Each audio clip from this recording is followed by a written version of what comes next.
Okay, good morning, everyone. Welcome to Concordia University's fourth space, and thank you for joining us for this morning's event, the Iron Ring Podcast with Rasha Moustapha.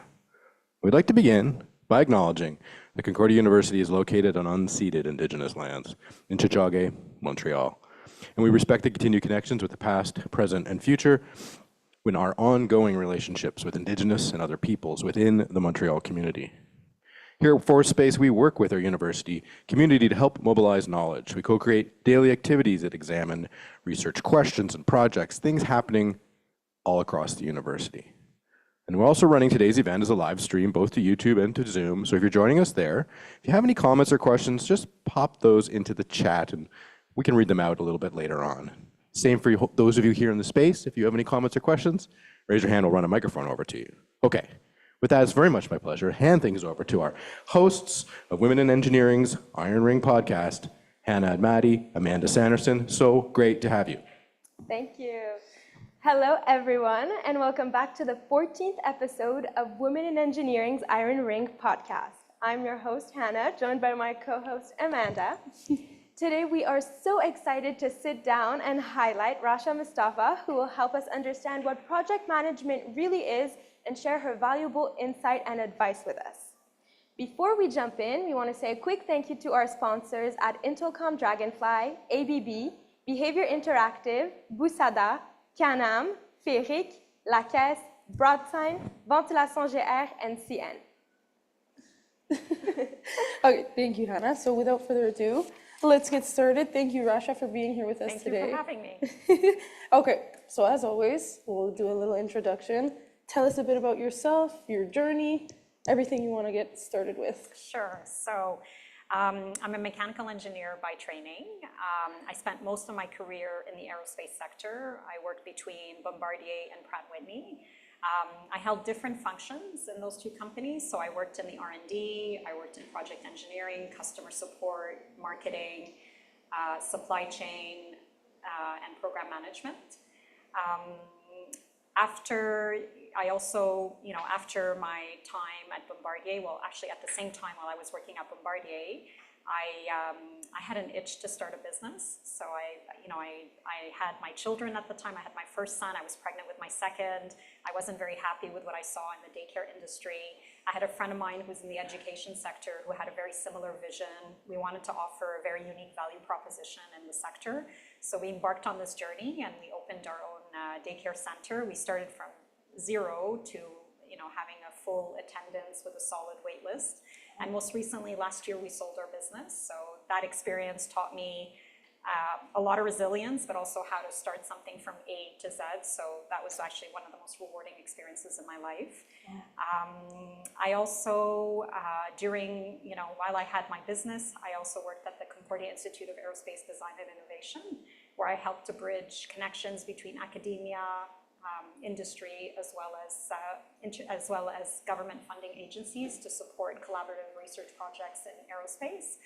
And now I'm the director of the project management office at Strix, which is a pan-Canadian NPO, whose mission is to really support innovative research projects in the aerospace, defense, and other related sectors. So, yeah. Impressive portfolio. Wow. Thank you very much. Way to start. And just to go back to just a little bit before you went into career, I know we spoke about this before we started airing. Just for our student viewers, yeah. You chose mechanical, you said, because you wanted the most diverse option. Yeah, so when I went into university, I wasn't quite sure what my future career would be. I come from a family of engineers, my father as well is in the aerospace sector, so I guess it was kind of handed down to me, you can say. I was always very good at math, and my father always said, oh, you should be an engineer, you should be an engineer. Since I didn't really know what I wanted to do, I do know that I wanted to choose a career that would give back. So at the time, I said maybe I'll do biomedical engineering or whatever. So I decided to pursue engineering, and I did choose mechanical because I felt that it would provide more options down the line. I didn't want it to be too focused, and I know in mechanical we tend to cover different areas like electrical, civil, so I wanted to keep it as general as possible, but I also know it's a very challenging program. So I really wanted to kind of go with something very strong to allow for more opportunities down the line. So And you said challenging. We all know engineering is no joke. Extremely, yeah. How was your journey in school? How did you find mechanical engineering? Did you always love it? Oh Did my you God, sometimes no. hate it? I mean, the amount of times I almost bailed out. It was not easy at all. I did a lot of my studying on my own. I took a lot of notes. I definitely found it very challenging, and like I said, many times I considered choosing something else, but part of me said, keep doing it, keep going. My family was always on my side, rooting for me. I did whatever it took to get through, and I'm not the kind of person too who likes to start something and not finish it. So I would have been very disappointed in myself if I, stepped away and chose something else. So I decided to do it and just go for it. It did take longer than the typical 3.5, 4 years. I spent a lot of time doing internships while I was in engineering. So I did my engineering in 5 years. And because I did internships with Pratt, it also allowed me when I graduated to, interview and secure a job fairly quickly. So, yeah. So it was exactly what you wanted. Opened up the Yeah. doors and then... It wasn't quite what I wanted just yet, but I definitely wanted to use my experience, but also I felt I needed to apply my engineering. So I said, let's continue in the aerospace sector and see where it takes me. But part of me felt that, it wasn't, I went into a technical role, and definitely it was important to do it, to apply what you learn in school. So you need to do it. It wasn't the most, it definitely wasn't necessarily the best fit with my personality, but it was something that I had to go through. And that's actually what allowed me to also find, different things that I enjoy doing while still applying my engineering skill set. So, yeah. Okay, and then you said, okay, so your first job after graduation was Pratt in a technical role. Mm-hmm. When did you first encounter the topic of this episode, project engineering? So I had the pleasure, when I was at Pratt, I was able to move around a lot, and at some point they gave me a project that was all about, it was called at the time ACE, Achieving Competitive Excellence. So it was not at all technical, it was all about process improvements. Oh. So I was still new in the company, they gave me this project, and it just flowed so naturally. And I got such positive feedback that, oh, you're so good at this, you really know how to get things going. And so that kind of sparked an interest in me. And I realized that I didn't want to do the analytical work of an engineer. I really enjoy working with people, bringing people together, collaborating, helping people. So I chose to kind of complement my engineering with that. But that was, I think, when I had my aha moment, and I said, okay, so engineering doesn't have to be just analytical work. There's something more that you can do with that. So that was quite eye-opening. Yeah. And do you feel like you kind of answered this a little bit, but your engineering background, whether it be school or that technical role you had to do at first, did that help you at all in your transition to project management? Absolutely. Yeah. So everything that you learn in engineering, you will definitely apply. So if it's not so much the content of the course, it's how you study for the course, how you take notes, how you organize your material. The thinking process of all courses in engineering really develops a very unique skill set, hands down. So definitely, I definitely see the direct connection between that and finding my way. I hear that a lot. You think like an engineer. You go to school to think like an engineer. Yeah. And they always say that, engineers have a certain way of thinking and analyzing things, and that skill set is so easily transferable in different sectors and different, industries. So it's you can't go wrong when you choose engineering. That's how I see it. I like that slogan. Yeah. Well, we're happy if you don't know that. yet what you want to do, and obviously you need to enjoy still math and physics, like some basic, subjects. Obviously, you don't just go into engineering for whatever, but it definitely opens many doors and opportunities. So, yeah. Because for project management, you don't technically need to do engineering, right? Like you can be a project manager in anything, right? So, but definitely when you're an engineer, and if you've chosen to continue in the path of project management, having that PMP, which is accreditation that you can get once you've gained a certain amount of experience, is definitely very helpful. And obviously as an engineer as well, if you choose to do something more in the business, having an MBA or a certificate in management. In my case, I didn't pursue that because a lot of the skill sets of management, I have naturally, you can say. Exactly. So during, when I opened my business, I didn't realize I could do it until I actually did it. And it was very much like, oh, wow, I can actually do this, and I know how to do this. And also during my engineering, I took a few marketing courses. So I was definitely very interested in management and, those kind of classes. So yeah. Okay. So, I know you kind of just answered this also, but if you had to like describe like how your journey in project management, I know you started with the project in Pratt & Whitney. Yeah. Can you outline, I guess maybe a little briefly, like your path through the rest of the roles and how you got to where you are today, but more like it was all about advice-wise? discovery. Okay. Like I still, every time I was in a position, I felt, no, this is not quite what I want to do, Okay. And when I was at Pratt, it was very focused, obviously, on engine design. Okay, yeah. So when I went to Bombardier, that was the reason why I moved to Bombardier, is because you deal with the whole aircraft. So it allows you to see the big picture. Obviously, having worked on the engines, it was, and it's the heart of an aircraft. It's the most important component of the aircraft. It was definitely a very good experience to have the Pratt, but working overall in the big picture, that was definitely, I was heading in the right direction. Okay. And then when I joined Bombardier, I started right away in a project management role. So I knew for sure I need to do project management. Okay. In doing that, I interacted with different other functions like supply chain, program management, that it's a lot more a mix of engineering and business and operations. So there's like many different functions that you deal with. Okay. I realized that I like variety. Okay. So, and that's why throughout my career, I didn't hesitate to take on new opportunities. A lot of people, a lot of people would say it's not good to jump from one job to the other. I know. But I always, and my father was always, he's always been my mentor and my coach throughout my career. He always said, no, you've got it wrong. Now people are looking for people who are, for employees who are well diverse and who have, worked in different functions, so it's definitely an asset to have. And I really enjoyed doing different things. It allowed me to see how a company functions, the different roles you can have. It gives you more experience. You meet different kind of people with different skill sets. So it's a learning opportunity. And it just made my career journey more exciting for me. And then it slowly also brought me closer to what I truly wanted to do. So in doing different things, it allowed me to reflect more in terms of where I truly want to be and what's my role as an engineer. How do I want to live my life? Do I want to give back? So it was a very, meaningful journey in that sense. So, yeah. You hear that a lot, like, I'm sure you've heard it too, Hannah, like where the maybe prior generation would choose one job and then stay there forever. Absolutely. And like that was super valued because they show like how loyal they are to the company and everything. But I agree where it's changing a lot now. Like you need to go find those opportunities and your employer values you looking for other opportunities. They're definitely looking for a diverse skill set. It's becoming more and more the trend. You can't just stay in one function. They want well-rounded employees. So the more opportunities you try, the different functions.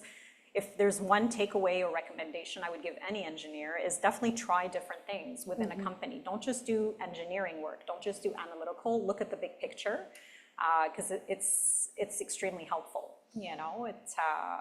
It plants seeds for other opportunities. So yeah. Exactly. Yeah, and I think that too is what allowed me to open my own business as well. That foundation was extremely crucial to understand what it takes to open a business, the different roles within a business, and so that was definitely there's a direct connection between that for sure. Yeah. I was gonna say, because one of my questions was how did your skills in project management translate to everyday life?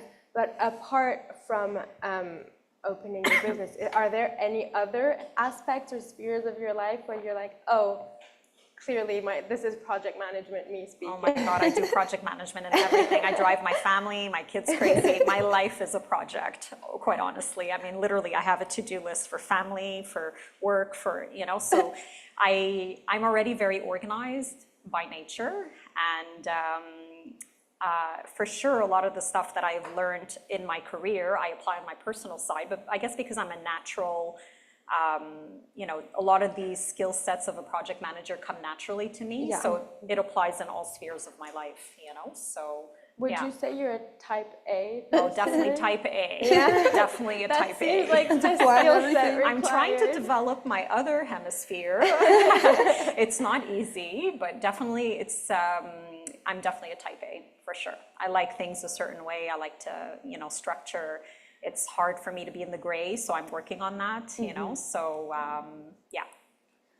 Okay, and then I wanted to just ask about the last thing you said too. You tried a bunch of different positions after your bachelor's, and a lot of people are doing, and I think that's amazing because I feel like in your bachelor's, when we're doing our internships, like let's say you're in co-op, you have 3, Yeah. people want to do like one of each so they could really understand. Yeah. And sometimes you just don't have the opportunity, and like Look for those opportunities is Yeah. what I suggest. Honestly, in my days when I graduated, I did my engineering at McGill, they didn't offer co-op or internships. I had to go looking for them. Okay. So, like I said, my father is in the aerospace sector, so I obviously had a lot of connections through my father, which was very helpful. But definitely seeking those opportunities is very important. I believe now there's a platform called Spot, yes, which I think a love lot of that. the engineerings are using it. In the past, we used to have the Montreal Aerospace Institutes that would facilitate that. Actually, CIATI was one of the first aerospace institutes in Montreal, and definitely look for those opportunities. Build your network, go speak to people, be on LinkedIn. LinkedIn is fantastic to connect with people and find opportunities, and a lot of companies post internship opportunities there too. But don't wait for things to come to you. Go looking for them. Exactly. Yeah.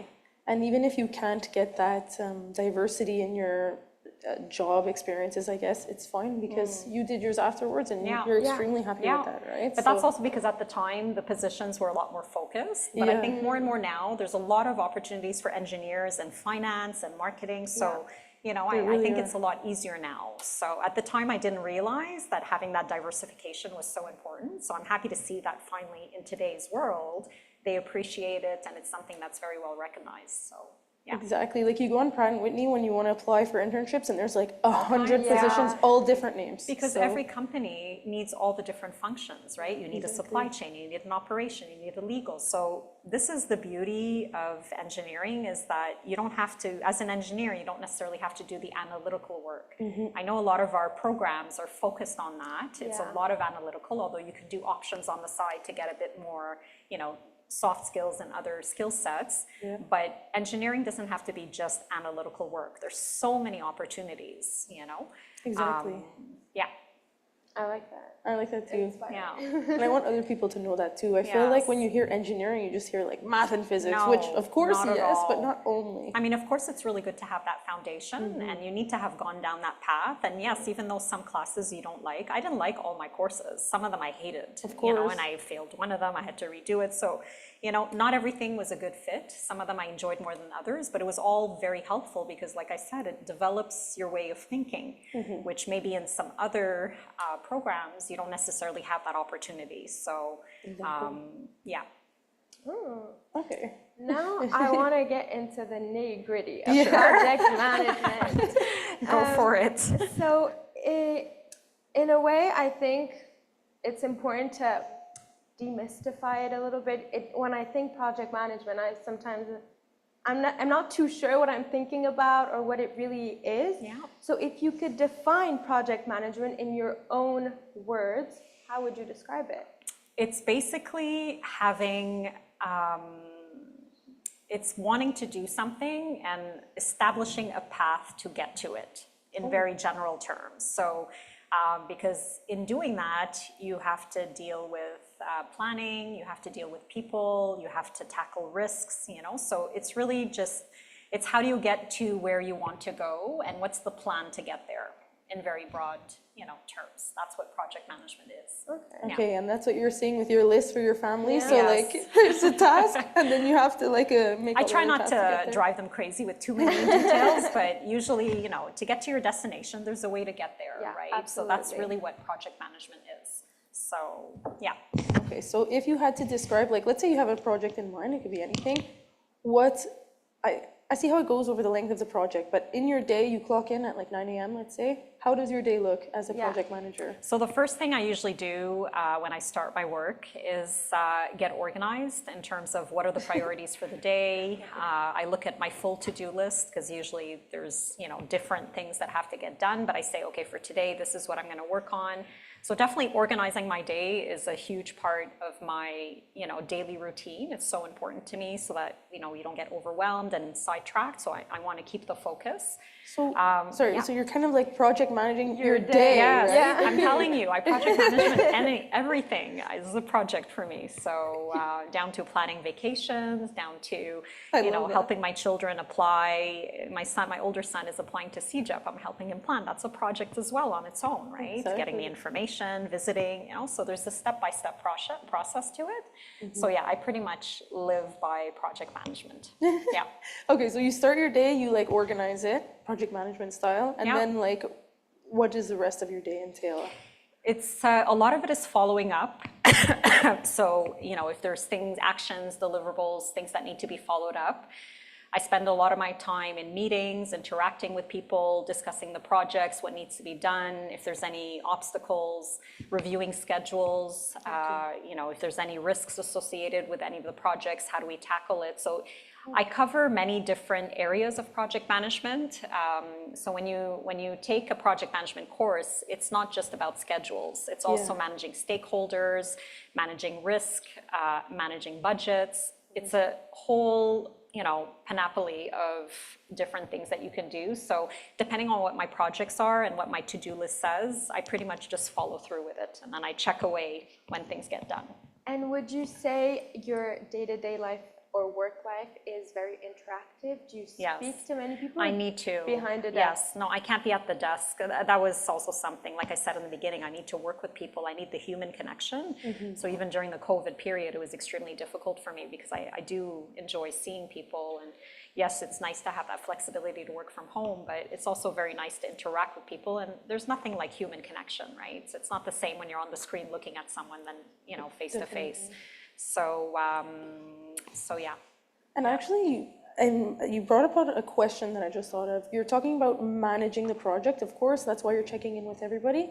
But I know there's a difference between project management and project engineering. Is there a difference? So project engineering is, it's much more focused on a product. So it's, you need to manage technical. So you need to manage more the engineers. Okay. So it's to deliver a product. So it's when you're working on a technical solution, usually that role is project engineering. So it tends to be a lot more engineering focused, so technically focused. You're managing the technical deliverables around it. If you're a project manager, it tends to be a lot more general, and a project could be anything. But usually when you say project engineer, it usually means a technical solution, project, but technical is in there for sure. Okay, so like the design of a new product type thing, and it has objectives, but yours is like, I completely. So when I started with Bombardier, I was a project engineer for the RJ program at the time, and they were coming out with a derivative aircraft, and I was a project engineer because we had to see that program through, and it was really very technically driven. I did interact with customer support, finance. It was mostly engineering.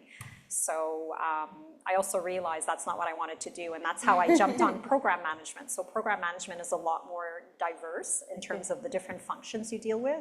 It brings all the key functions together. So you deal with engineers, you deal with finance, you deal with legal, you do a lot of business, financial models, risk assessments, different strategies, which one you think, which one would be the best solution. So it's program management for me was definitely a better fit because I had that variety, and I definitely knew I needed that variety. I didn't want to just do engineering.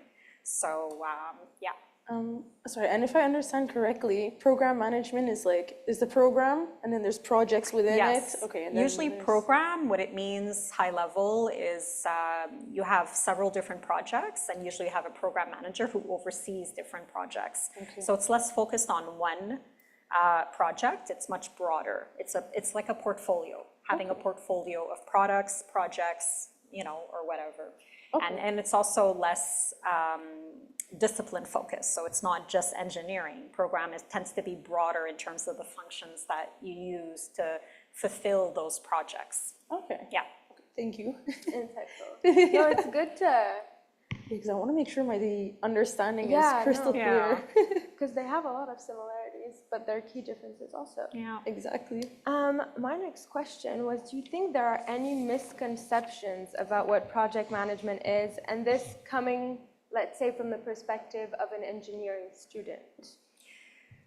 I guess, you know, a lot of people tend to think it's all about scheduling. Yeah. But like I mentioned before, it's not. It's so much broader than that. And if ever you decide to pursue, if let's say you see project management as really something you want to push in your career and you decide to pursue your PMP accreditation, the PMI Institute, which is the leading organization that delivers the accreditation for the PMP, there's the rules of law around project management covers many different things. It's not just, schedule is just one chapter of project management. Like I said, you have to learn how to manage stakeholders, you need to do budgets, you need to manage risk, you need to apply supply chain, you need to manage your resources. So it's a lot more than just schedules. And would you say, I know we said you're a type A person, so very organized. Would you say that is in some ways a requirement for the position, that you have to be very organized, very on top of it? Or no, I mean, I think maybe? there's always, you can always develop yourself. You know, if you have an interest for engineering and you're not necessarily a type A, nothing is impossible in my book. So if there's something you want, you can do it. Yes, there are certain skill sets that for type A's come more naturally, but it doesn't prevent you from learning those skill sets, right? There's plenty of opportunities or different, you know, summer opportunities or whatever that you can do to kind of develop that. So it may require a bit more work because it doesn't come naturally to you, but I don't see why it wouldn't be possible, you know? I mean, obviously you need to like certain subjects more. That's, I think, more important than being a type A kind of person. But it shouldn't prevent you from becoming an engineer. Absolutely not. If it's a passion of yours and it's something you see yourself doing, you know, your personality type should not play into that. So, yeah. Good to know. That's, and that's actually a perfect segue into like my next question. Again, kind of on your experience as a student, well, your advice for other students. How would you say, like during your bachelor's, let's say you could go back or right now, students could build their project management skills in advance? So like, are there specific classes or things you would do in class to help build those early? Yeah, so my understanding is now is that a lot of the programs have those soft skills and they embed project management into it. And when I did my engineering, I had the option of, I could choose an option on top of the mechanical engineer, so I did management. So I exposed myself to marketing, finance, just to kind of get an idea of what that's about. But also, like I said, do internships. That's really the best way. Hands-on learning, what you learn in school, more than half of it you're not going to use. It's unfortunate. It's not about the content. It's about, you know, developing your skill sets, developing the way that you think. So don't focus too much about, you know, the actual content of the course. It's how you're learning the course that's probably more important. But definitely get as much experience as you can. That would be my biggest recommendation of how you can expose yourself to project management during your bachelor degree. So, yeah. And then maybe like understanding why the professor is making you do it in a certain way like this or like... Yeah, there's a reason for everything, for sure. I mean, you can take it and adapt it and modify it. It doesn't mean that the professor's way is the way to do it. That's true, but but there's a lot of value added in that. So, yeah. And still on the theme of learning, is there one project in particular that you think taught you the most? Oh, my business. And why? Yeah, definitely my business. I would love to hear more about that. So the business was, I think, one of those things that, you know, it happens once in a lifetime. It wasn't something that, I always knew that I wanted to do a business, but I never wanted to do it on my own. And I was really happy that I met someone who had that background in education. And also, once again, I like to do things that bring purpose and have an effect on people. So when I had my children, like I said, I wasn't happy with what I saw, and I felt that we could do something better. And my partner and I had the same vision. It was extremely, extremely rewarding to see direct success in what you build. There's nothing more rewarding than that. And if anything, and I always encourage my children, whatever you decide to do, open your own business. If you can, for me at least, my experience has been that it's one of the most gratifying experiences you can have. It's the best feeling in the world to see something succeed and all your hard work pay off. You have a direct impact. And obviously my business too wasn't just, it affects people, it affects families. And as a working woman, it's hard to juggle everything. So there were a lot of ideas that I had. So it's definitely having my business was definitely one of the best project in my life so far. Yeah. Okay, very nice. So it started with, like, did you already know you wanted to open your daycare, or No, you it was met? my kids. Okay, My kids, okay, honestly, I just, like I said, I wasn't happy with what I saw. You just I had sparked so your many inspiration? ideas, and I lived in a community as well where I felt quality was very important. They wanted not necessarily to educate children at such a young age, but definitely they learn so much at that age. We can definitely offer more than just, I didn't want just a babysitting service. I wanted a lot more than that. And also, like I said, as a working mother, I always said it would be great if I could just pick up my kids and pick up my food at the same time. I don't have to worry about cooking. So I brought that idea to the daycare. Oh, nice. So we offered catering, which was, something that was not very common. And I don't know if any other daycares do that, but so that was an idea that we built together through our daycare. We also had an indoor gym. So, there were a lot of, like I said, it was a very unique value proposition, and it was actually one of the few daycares in Montreal that had that. We had very few competitors at the time, so it was a perfect opportunity to go in. There was a lot of risk tied to it because it was a very high quality, high price point for this kind of service in Montreal. But we did our research, and we felt that there was a need for it. And if we felt that way for our kids, then we felt that many other people must be feeling that too.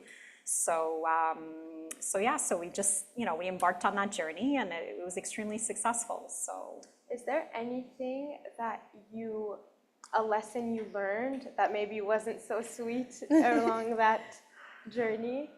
We always love to ask that question. Yeah, I think the hardest part is that I'm not familiar with the daycare industry. Okay. So I had to do a lot of research, and my partner had a background in education, but both of us had never opened our own business. Exactly. So, I met with so many people to get information. So just the information gathering was very overwhelming, and I think that was probably the hardest part, is not knowing what you're getting yourself into, and also taking a risk. It was a financial risk, it was an emotional risk, it was a big commitment. I had my first son, I was pregnant with my second when I opened the business. So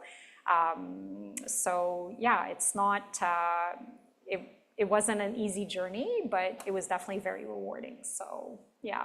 And so, like, finding the projects, or just like I'm inspired, is you really just like look at what there is. I know like businesses always do this, but I'm thinking about you. Look at what there is. Yeah. What's missing from it. It's all about finding the what gap. do people need? Do you need to identify a gap?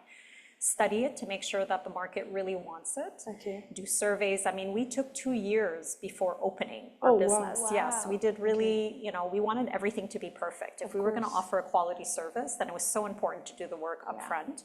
And we did, we built our client list before opening. So there's a lot of things that we did on our own as well. Like we did our own website. So at the time we had very limited resources, obviously, and we were building something brand new, complete renovation, a new program, a new curriculum. So there were many things that were challenging on that front. So yeah. And I'm sure your research skills from your bachelor's really helped with that. That's where engineering was really helpful. It's organizing information.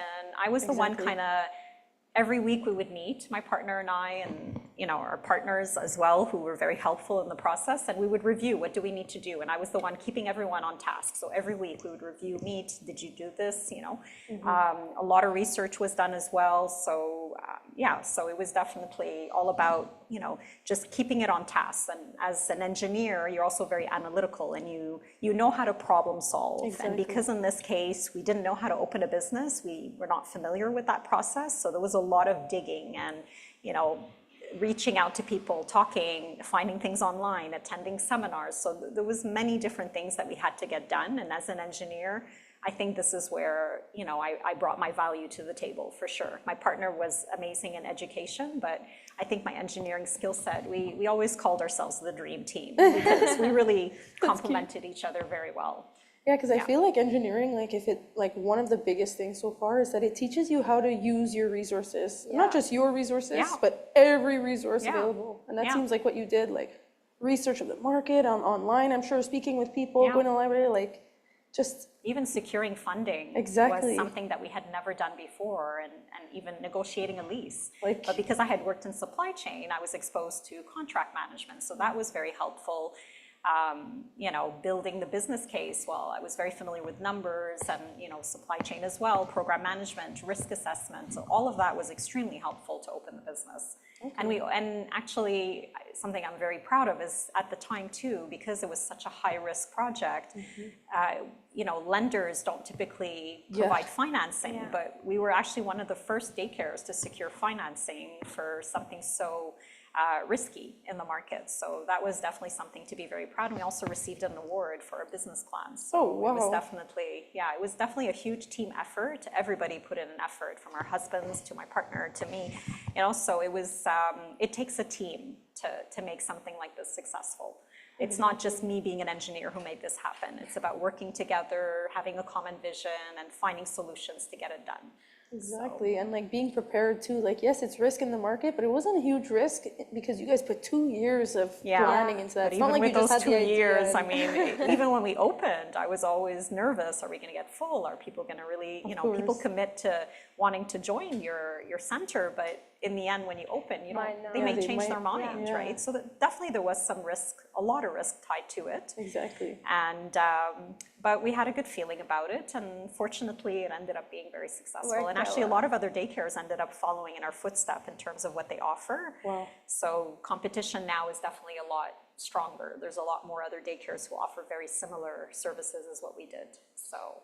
And as I said earlier, you have such a broad portfolio of things you've done. Do you enjoy that about engineering or project management, that you kind of keep learning, you have that opportunity to do more, learn more all the time? If I'm not learning, I will be miserable. So yeah, I always have to do better. I always have to learn something new. And this applies on all fronts, you know, not just career, but also personally. I like to grow a lot as a person, understand myself, understand people, find better ways to improve myself, find ways to improve the world. You know, there's so much happening now that we need to find ways to give back and to work together, which is also very important. So, I've also seen your schooling or academic history. So I know you've done a lot in Montreal. Yes.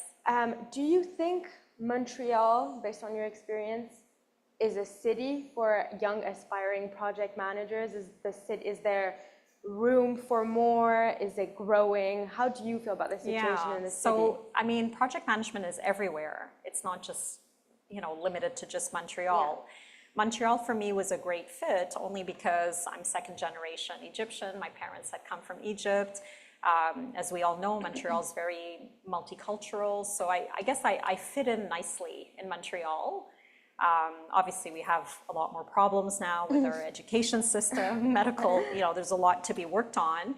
But I find Montreal is a really nice place to be for any student because it has that diversity. It's very inclusive, minus the different laws that are coming out due to our dear, you know, Prime Minister. For the moment, he's just resigned, so we won't go there. But definitely, it's as inclusive as you can be. I don't think there's many cities in the world that you will find so many different cultures in such a small area.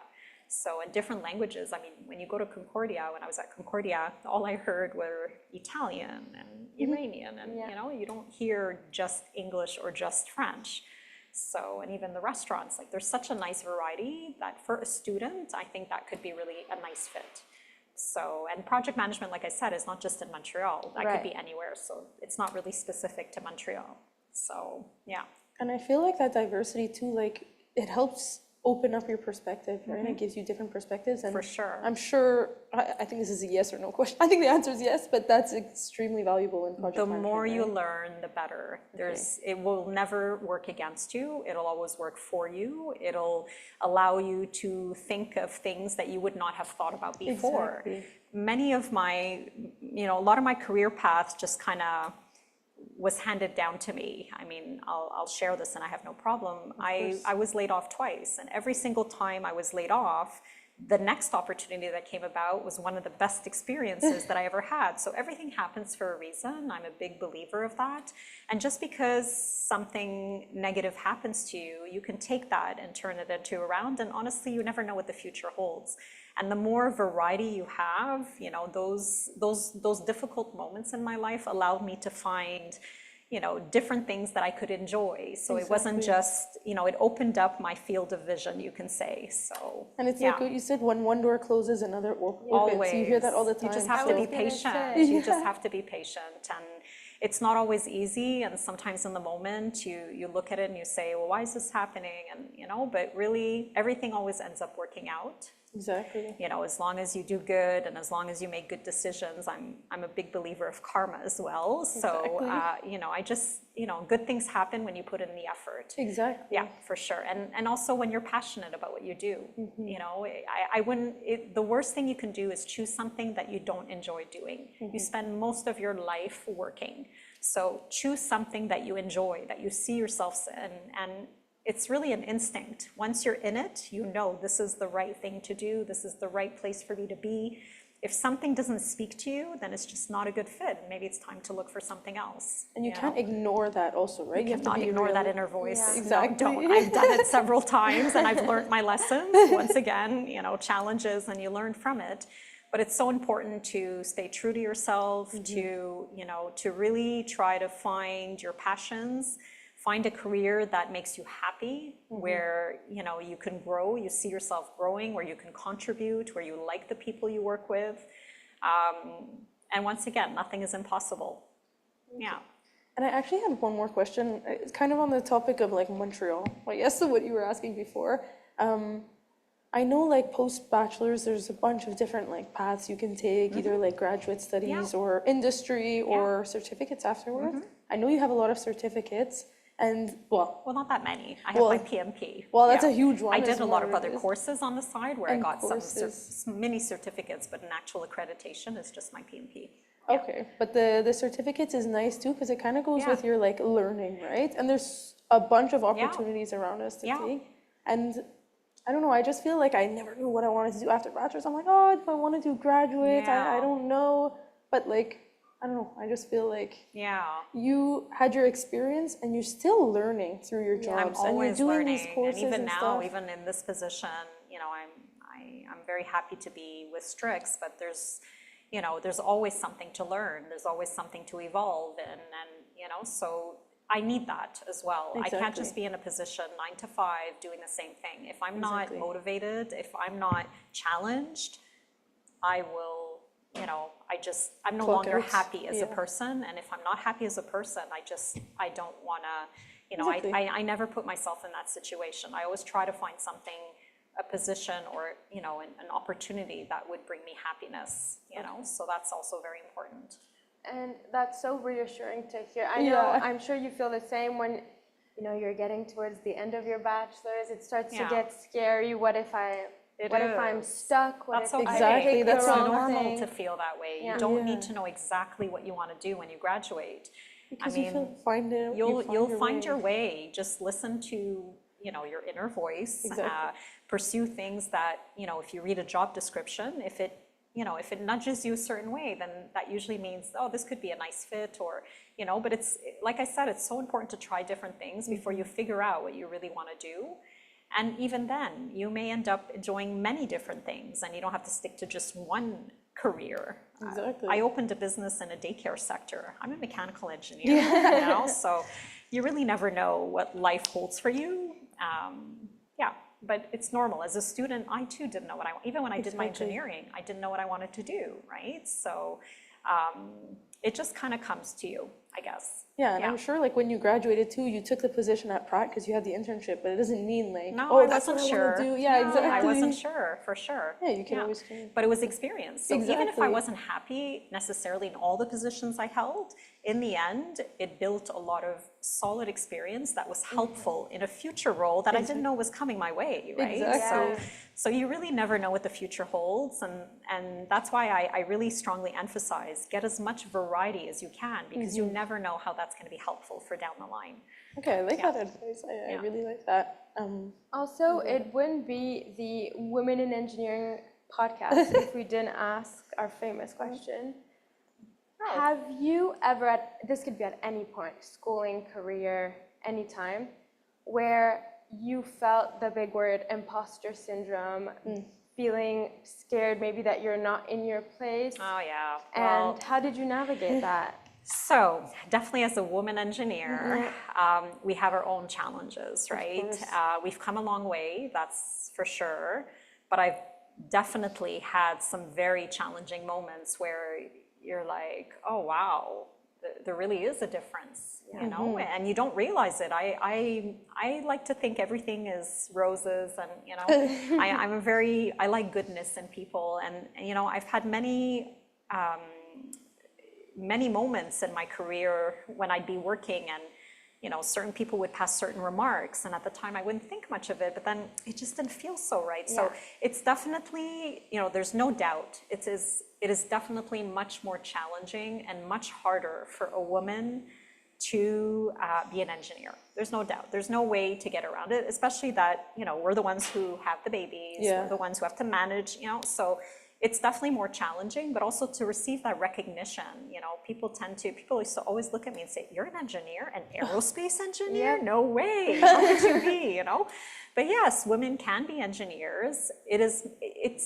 Being a woman engineer can do nothing but build resilience for you, because it will be hard, for sure. But that's the beauty of it, is if you're the kind of person who enjoys challenges and who's a go-getter, then those moments are only gonna make you stronger. For sure. But I'd be lying if I said it's easy. And there have been some very challenging moments, and it's not always been easy. I've had moments where people have spoken to me in a certain way and it was just really not acceptable. I was sensitive about it, and, you know, you react in a certain way, but you learn from those moments. And if anything, it just makes you want to try harder and show them, no, I can do this. And, you know, but it's not easy. It's definitely not easy. And we still have some work to do in that area. Yeah, and even like just when you were building your business too, you said you were pregnant doing that. Like, there's a huge difference between let's say it was you and a man doing it. You're doing the same work, but you're pregnant doing that. Like, I was pregnant and working full time at Bombardier. Yeah, I was there in the corporate world, which, you know, is definitely very demanding. So, but I wanted it. That was bottom line, and I was happy doing it. So to me, it was. You know, it was easy to do. Exactly. Once again, find something you enjoy, find something that brings you passion and joy, and it just comes naturally after that, really. And then sometimes, like, the harder something is too, the more rewarding it is, right? So you're well, that's why when I did engineering, I knew it would be hard, and that's why I said, let me do engineering. I don't know yet what I want to do, but at the very least, it's a hard program. I'll feel good, you know, I'll feel like I succeeded in something that's very challenging. So, and I figured the rest would follow, you know. Okay, perfect. And so from what I'm getting from what we've spoken about today, a really big theme in everything you say is whatever life throws at you, whatever happens, whether you like it, whether you don't, channel it and believe that something good will come out of it, because it most probably will. Is there anything else, any other last piece of advice you would want to give to engineering students watching? Oh boy, well, I mean, nothing that I haven't already said is, like I said, don't be scared to take chances. If something negative happens your way, take it as an experience, that's all it is. And if anything, it'll just make you stronger. So, and be patient. Patience, oh my God, I can't stress that enough. As you, in the moment, you may not know what's gonna happen, but being patient is extremely important as well. But give it your all. You know, be the best version of yourself, always continue learning about yourself, about people, about the world, about economics. I think knowledge is power. I know it's a cliche, but it's so true. And there's always room to improve, you know, and that would be my advice is, you know, find your passion, keep trying different things, go after what you believe in, find a reason to do what you do, and then the rest comes naturally. If you stick to that, the rest just follows. Beautiful. And I feel like also just another thing, like you making your decision, let's say, of your career after bachelor's, like of your Pratt & Whitney job, I feel like I'm always so stressed because I feel like my decision means so much. But just remember, like I try and remind myself that it's a decision for now. I'm not deciding the rest of my life. Yeah, and once again, you as an engineer, it is important to apply the technical skill sets. If anything, you'll become more credible later on. Exactly. So if you take on when I did project management, if I hadn't applied my engineering skill set, I wouldn't be a good project manager because you need to speak the language, right? So, and in school, it's more about the theory, right? You don't get to apply. So it's definitely, yes, it may be mundane, it may be boring, you may not enjoy it, but it's important to apply that. And once again, you never know where you'll end up. So it's experience. Look at it as, this is what I need to do now. It may not be perfect, but we'll see what happens. And in the end, it's experience that's going to go on your resume. So it can only serve good. Yeah, and you're never stuck. Like you said, there's always another door ready to open. Yeah. So I completely agree with that. I think that is all the questions that I have. I'm not sure about you. Same here. Okay. Is there any other insights or advice or? No, but thank you so much for having me. I'm very flattered and honored that you would invite me to join. I'm available on LinkedIn. You can easily find me if anybody has any questions or needs advice or just wants to chit chat. I'm more than happy to connect with them. So you can feel free to reach out to me on LinkedIn and yeah. Well, thank you so much for being here again. Like, I'm so happy you came to the podcast. I feel extremely grateful. I know you're working full time. You have a lot going on. No problem. It's to my take pleasure. time out of your day is extremely nice of you. Thank you. And thank you everybody for tuning in. We appreciate you coming here as usual. And I think that's all we have to say. Thank you, the Fourth Space, for making this episode as special as always. And we'll see you next time on the Iron Ring podcast. Thank you. Thank you. Thanks, Amanda. Thanks, Hannah. Thanks, everyone, joining us, those joining us on Zoom and watching on YouTube. And also, if you have any questions later on, if you're watching this later, if you pop those into the chat, Fourth Space team sees those and we can find the answers for you. I'm just going to let you know this remains available on our YouTube channel. You can revisit it and you can share it. You should also have a very warm, hopefully, weekend. Thanks for coming in. All right.